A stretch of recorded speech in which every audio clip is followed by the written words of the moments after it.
मुझ पर की धी महेर मोरो बतायो शब्दनो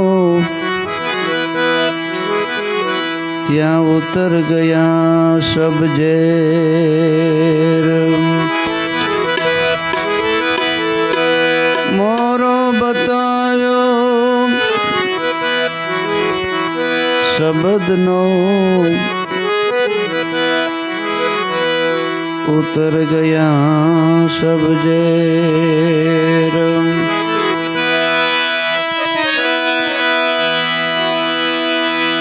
तारी देह द्वारिका मारण सोड़ बिराजे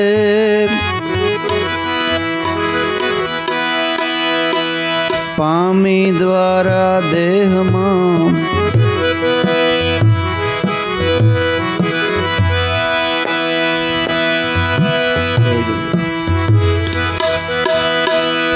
पामी द्वारा देह मां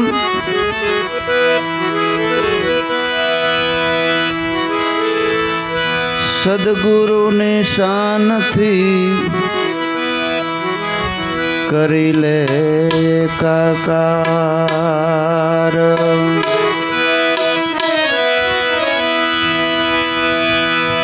द्वार न देखाई देह मां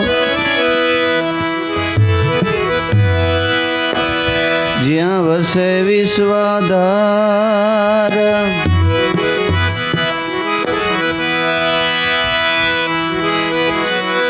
घाट माही अघाट गाजे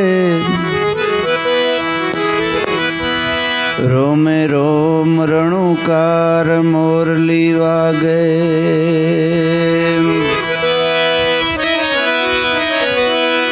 वन रावण नी कूंज गली मां रमे कन्हैयो रास जय गुरु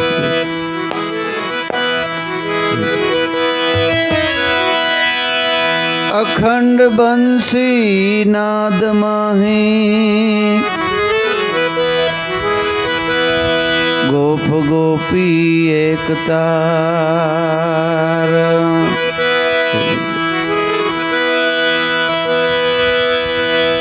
गोकुल छोड़ी मथुरा छोड़ी छोड़ी व्रजनो वास प्रेम तणा आवेश माही कीधो ते द्वारिका वास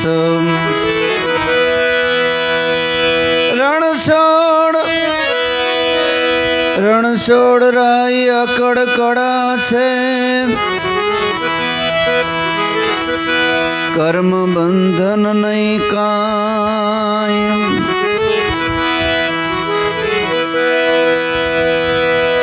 गुरु रूपे पधार्या वालो दास लाभू के कृष्ण रूपे कीर्तार मारा गुरु ना रूपे पधार्या वालो दास लाभू के कृष्ण रूपे कीर्तार ए माटे वचन विवेकी साध सलोणा जेने देखी ने मारा नेणा ठरे रे जी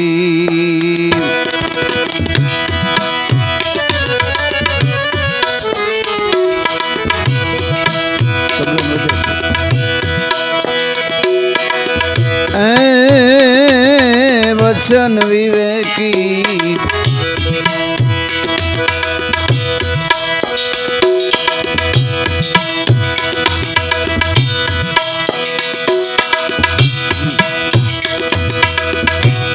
साध सलोणा जेने देखी ने मारा ठरे रे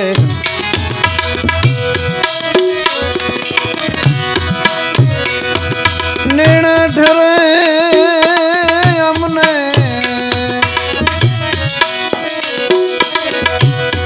एवा एवा संत मड़े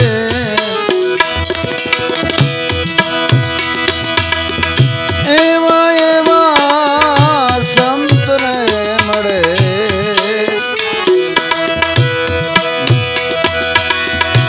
एवा एवा कोई संत मड़े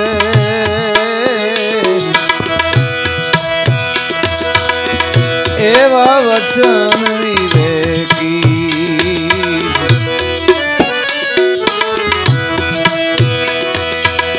साध सलोणा जेने देखीने मारा नेणा ठरे रे जी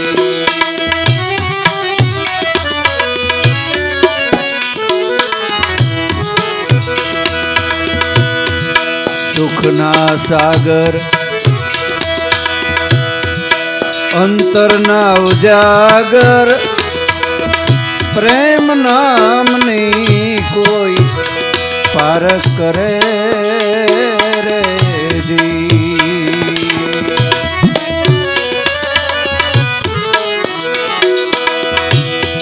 संतो भाई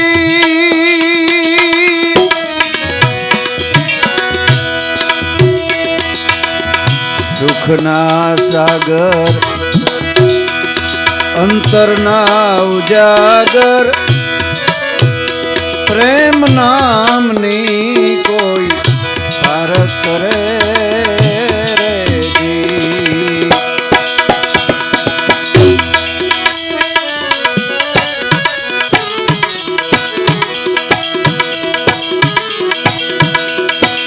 गुरुजी ना शब्दे सन्मुख हाली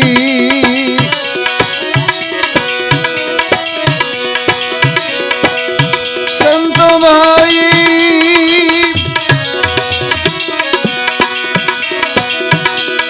गुरुजी ना शब्दनी पारख करीने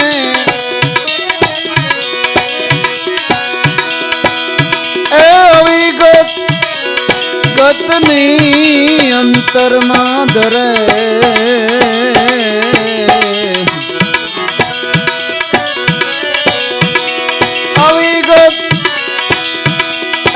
गतनी अंतर धरे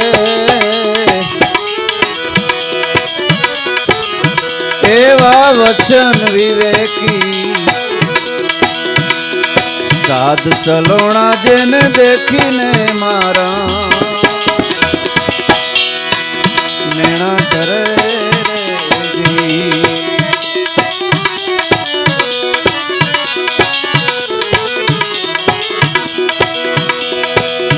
रे नुरत निवेड़ा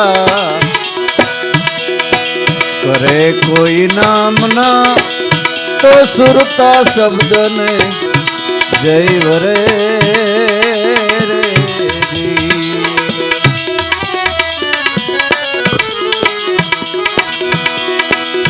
संतो भाई नुरत निवेड़ा करे नाम ना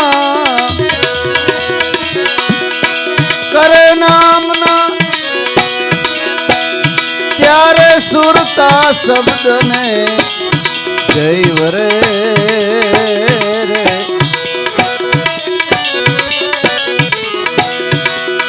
सुन सेज पर सड़े कोई सूरा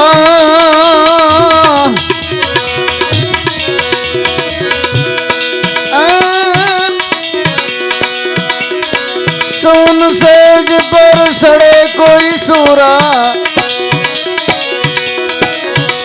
आठे पोर जामी रे जरे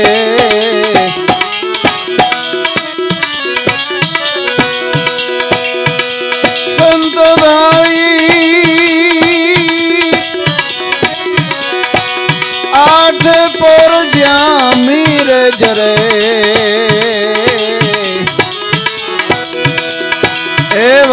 वचन विवेकी साध सलोणा जेने देखी ने मारा नैना ठरे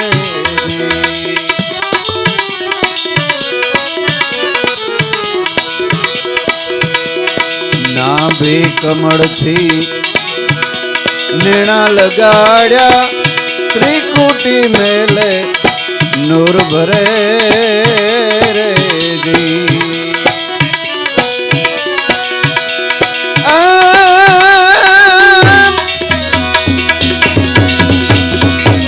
सदगुरु ये मने सदगुरु ये जड़ जड़ी जड़िए परम पान हवे उखेड़ी कोई नहीं उखड़े नहीं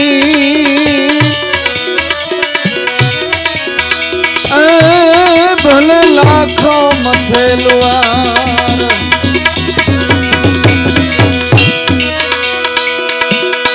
गुरु जी मने नेणा लगाया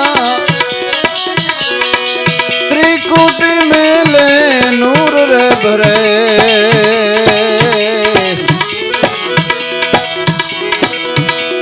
इंगला पिंगला और सुख समणा हिल मिल पीयू जी ने पाए पड़े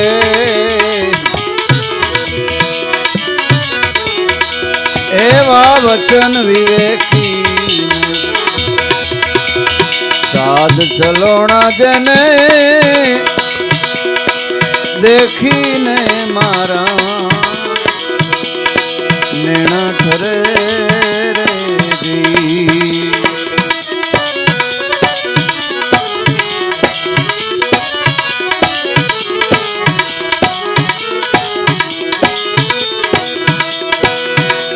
नादनी जालरी वागे निरंतर राग सतरीस दिया सुर करे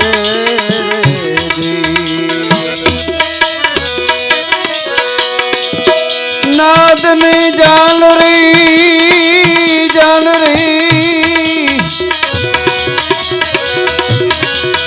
वागे निरंतर राग सतरीस्या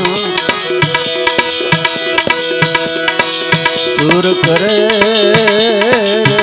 जी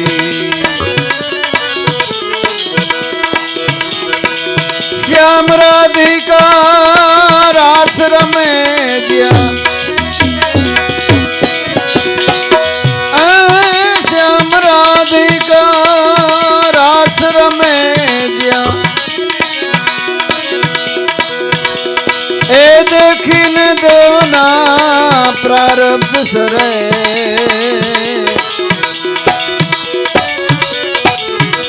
एवा वचन विवेकी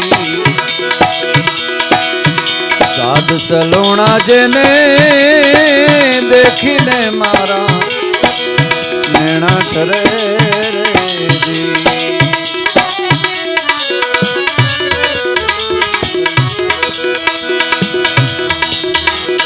क्रिया ना पूरा नहीं अधूरा सुरा थईने कोई आ मैदान चढ़े जी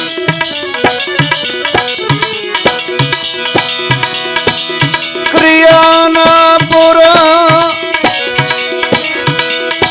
नहीं अधूरा सुरा थईने मैदान चढ़े रे जी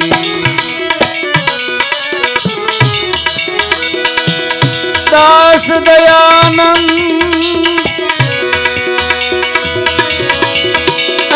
दयानंद दास दयानंद ब्रह्मानंद शरणे भवसागर ने से जे तरे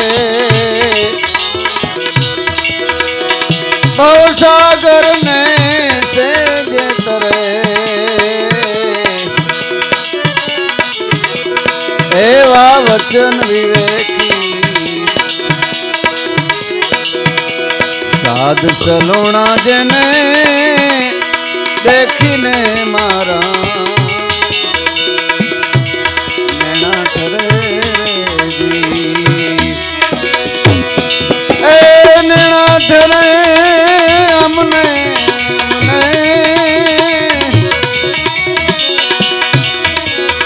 એવા એવા કોઈ સદગુરુ મળે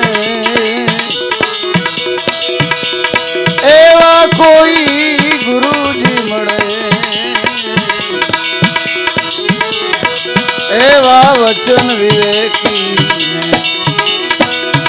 સાધ સલોણા જેને દેખીને મારા નેણા ઠરે નેણા ઠરે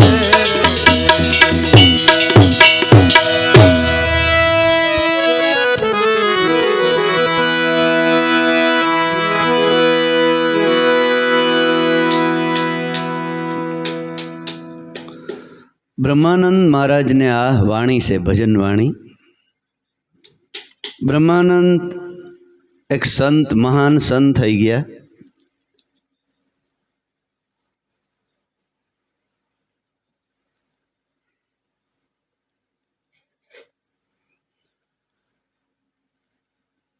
એના શિષ્ય દયાનંદ, આ દયાનંદ મહારાજ શરૂઆતમાં જ્યારે ગુરુ નહોતા મળ્યા ત્યારે પોતે ગામો ગામ ફરે અને ગામની અંદર ટેલ રાખે.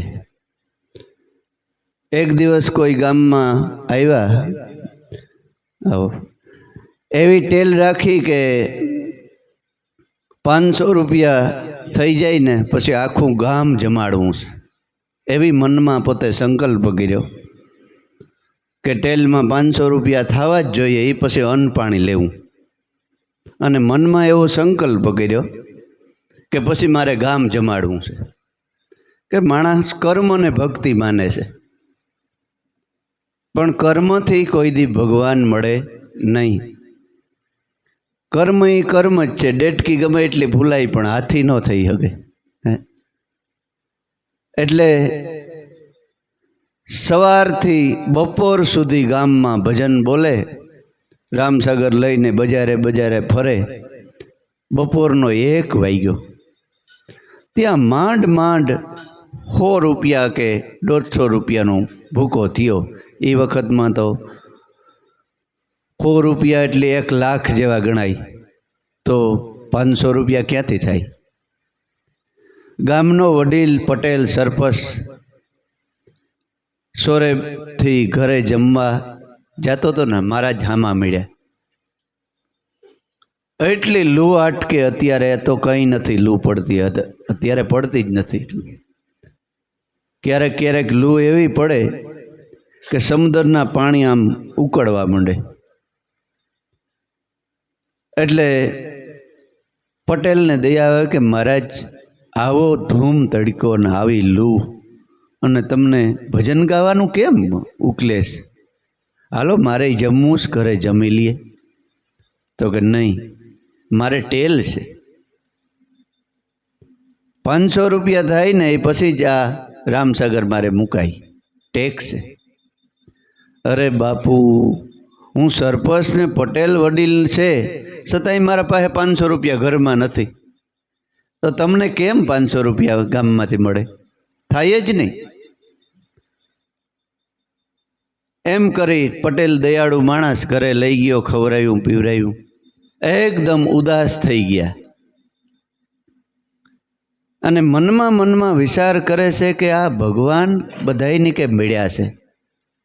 ગોરા કુંભારને મળ્યા, મીરાબાઈને મળ્યા, નરસિંહ મહેતાને ભગવાન મળ્યા કે સુદામાને મળ્યા, તો આ કેમ મળ્યા હશે? તો મને કેમ મળતા નહીં હોય? એટલું હું તપ કરું છું. ત્યાંથી ફરતા ફરતા પુષ્કરમાં ગયા. પુષ્કરમાં બ્રહ્માનંદ મહારાજ બેસી અને સત્સંગ કરે છે. સત્સંગ વસનનો કરે છે. વારી ઘડીએ વસનની વાત આવે.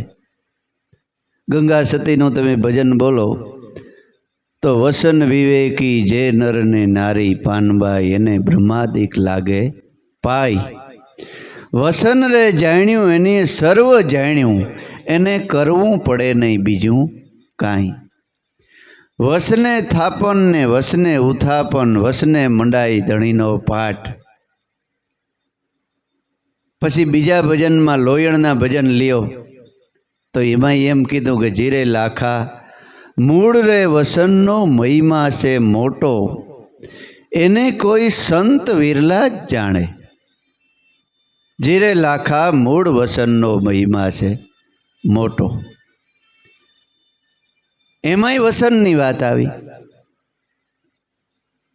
તો આપણે જો ઉપર જો ભજન સાંભળતા હોય તો વસન એટલે કે ભાઈ આ હાસું બોલતો હોય હે, ખોટું નહીં બોલતો હોય.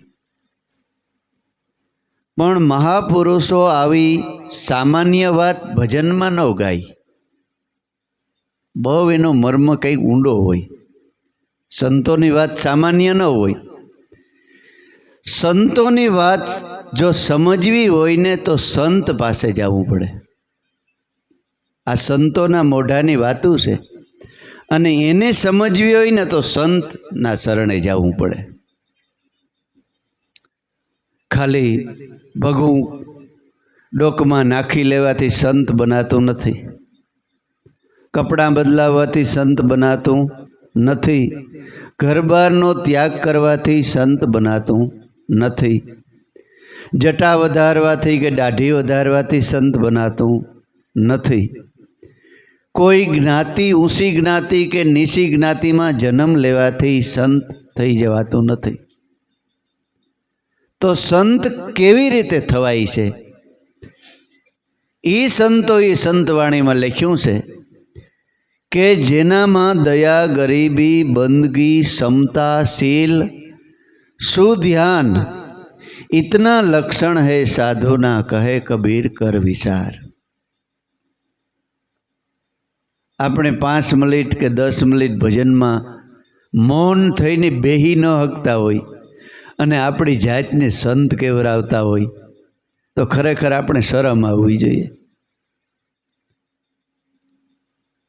એટલો બધો મને તો એમ લાગે કે ભજનમાં ખેદો છે ને એટલો ક્યાંય નહીં હોય. એટલો ભજની અંદર ખેદો છે ને પછી છતાંય પોતાની જાતને સંત કેવરાવતા હોય. એટલે વસનની વાત આવી અને આ દયાનંદ મહારાજ ત્યાં બેસી ગયા. બેસી એક સીતે ભજન સાંભળ્યું, સત્સંગ સાંભળ્યો. પૂર્વનો યોગ ભ્રષ્ટ થયેલો આત્મા અને હૃદયમાં ટાઢક વરી કે મારો ઉદ્ધાર આય લાગે છે. સત્સંગ સભા પૂરી થઈને એટલે બ્રહ્માનંદના શરણમાં શીશ નમાવી વંદન કરી શરણમાં બેસી અને પૂછ્યું કે બાપજી તમે વારે ઘડીએ જે વસનની વાત કરતા હતા, વસન જાણ્યું એની સર્વ જાણ્યું એને કરવું પડે નહીં કોઈ કાંઈ. જીરે લાખા મૂળ વસનનો મહિમા છે મોટો. પછી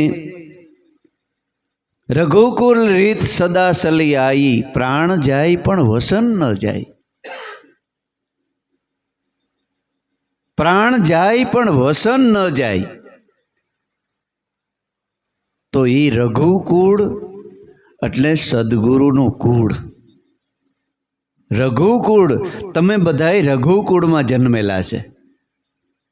જેને જેને સદગુરુ મળ્યા છે ને એ મોટું રઘુકુળ છે. એ રામનું કુળ છે. એટલે ભગવાન રામ કહે છે કે જગતમાં મને વાલામાં વાલો હોય ને તો સીતાજીને કે મારો સંત છે. છેલ્લી ઘડીએ જ્યારે રામને સ્વધામ જવું હતું ને ત્યારે સીતાજીને કે કોઈને ન બળ્યા, એક હનુમાનને બોલાવ્યા કે તું મારી પાસે આવજે. એ શું બતાવે છે કે પોતાની અર્ધાંગનાથી પણ એને પોતાનો દાસ વાલો છે. અને ભગવાન કૃષ્ણ કહે છે કે સંતનો હું દાસ છું અર્જુન, લક્ષ્મીજી મારા સંતની દાસી, કે મારી અર્ધાંગના છે, ઘરનું માણસ છે, છતાંય જો એને મારા સંત વાલા ન લાગે ને તો એ મને જરાય વાલી ન લાગે. સંતને આવકારો પહેલાં દે અને પછી ભગવાન કે મને દે ને તો જ મને લક્ષ્મીજી વાલા લાગે, નકર ન લાગે. અને જગતમાં એમ કર્યું હો સંતોએ કે પોતાના ધણીને ખબર ન હોય ને અને રસોઈ બની જાય. કોઈ સંત સાધુ આવે, ખબર ન હોય ને શા બની જાય, ખબર ન હોય ને બધી વ્યવસ્થા થઈ જાય. એ ભગવાને બતાવ્યું કે મને સંત વાલા છે. એટલે વસન વિવેકી જે નરને નારી પાનબાઈ એને બ્રહ્માદિક લાગે પાઈ. પ્રાણ જાય પણ વસન ન જાય. એટલે આ છેલ્લી ઘડીની વાત કરી છે કે આપણા ખોડિયામાંથી પ્રાણ નીકળી જાય ને પણ તમને જે ગુરુએ વસન બતાવ્યું છે ને મહામંત્ર, એ તમારા ભેગું આવે. જ્યાં બીજે તમે જન્મ લ્યો ને ત્યાં ભેગું આવે, એ જાય નહીં. જય ગુરુદેવ. અને ભેગું આવે અને સાત્વિક ધનિકને ત્યાં જન્મ થાય. પ્રાણ જાય, પ્રાણ એક પવન છે, એ પવનમાં ભળી જાય. પણ જન્મ કોણ લે છે? આપણું મન જન્મ લે છે.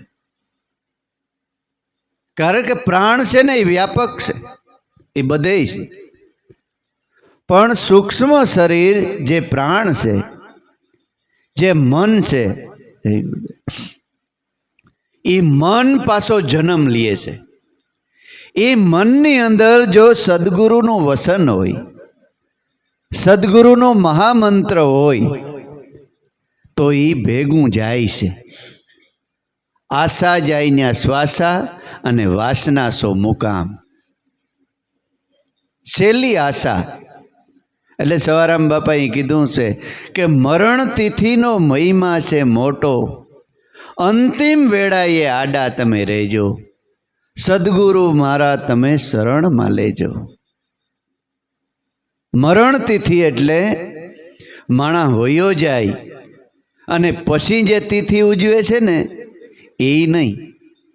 એ સારું કહેવાય, કોઈ મહાપુરુષોની તિથિ ઉજવે તો એને યાદી રહે. પણ સવારામ બાપા કઈ મરણ કે આપણી અંતિમ વેળા જ્યારે હોય, મૃત્યુની વેળા આવી ગઈ હોય અને ખોડિયામાંથી જ્યારે પ્રાણનો ત્યાગ કરવાની જ્યારે વિધિ હાલતી હોય, ત્યારે સવારામ બાપા કહે છે કે તમે મારી નજરને સામે રહેજો, ગુરુદેવ મારી સન્મુખ ઊભા રહેજો, જેથી કરીને મને બીજું કંઈ યાદ ન રહે, એક વસન જ રહે યાદ. નકર મૃત્યુ તમે ગણખરાઈ જોયા અહીં શું કરતા હોય, ફલાણાને બોલાવી આવો તો જરાક મારે એનું મોઢું જોવું છે, મારા મોટા ભાઈને બોલાવી આવો મારે એને જરાક મળવું છે. કોઈની ભેહું વાલી હોય તો એનું નામ લે, ફલાણી ભેહ કેમ છે, જરાક ફલાણાને કેમ છે, ફલાણાને કેમ છે, એ બરાબર છે ને, તો એ માની લેવું કે આ 84નો જીવ છે.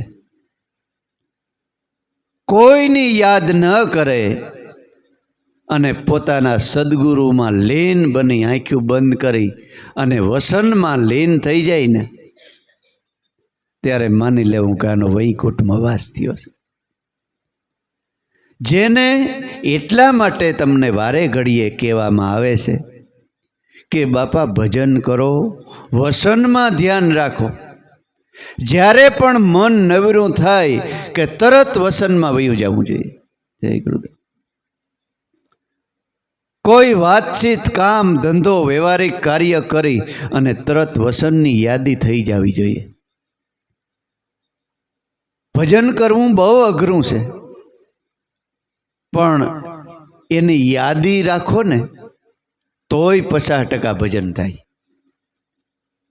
એટલે ગંગા સતીએ કીધું કે પગલું ભરતા વસન સંભાળે, થઈને રહેવે ગુરુના દાસ, આદિ અનાદિમાં વસન છે પરિપૂરણ, વસનથી વધે નહીં બીજું કાંઈ.